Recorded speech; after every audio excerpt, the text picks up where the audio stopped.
ఈ భూప్రపంచం మీద విశ్వకర్మ నిర్మించినటువంటి 7 అద్భుతమైనటువంటి కళాఖండాల దేవాలయాల్లో ఇదిగో ఈ కాళహస్తీశ్వర ఆలయం ఒకటి.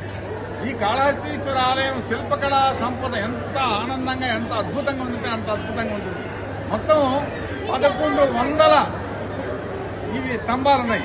అత్యంత శిల్పాకృతితో బ్రహ్మాండంగా ఆ రోజుల్లో అంత అత్యద్భుతంగా ఈ శిల్పాకృతితో నిర్మించినటువంటి ఈ దేవాలయం.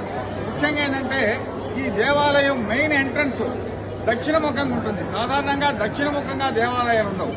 అలాగే ఇక్కడ స్వామివారు వచ్చి తమ విచిత్రం ఏంటంటే పడమర ముఖంగా మనకు దర్శనమిస్తాడు.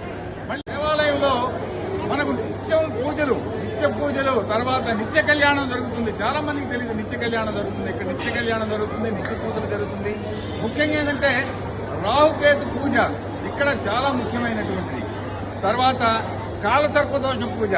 ఇలా మన జాతకంలో కాలసర్పదోషం కానీ రాహుకేతు దోషం కానీ ఉంటే ఇక్కడికి వచ్చి రాహుకేతు పూజ కాలసర్పదోషం పూజ చేసుకుంటే ఆ జాతకంలో అవన్నీ తొలగిపోయి మనం సుఖ సంతోషాలతో ఉంటాం.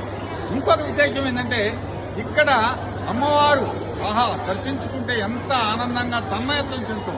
ఆ అమ్మవారికి నడుము పైన ఒక నాగాభరణం ఉంటుంది. ఆ నాగాభరణాన్ని గాని మనం చూడగలిగితే ఈజీగా చూడవచ్చు.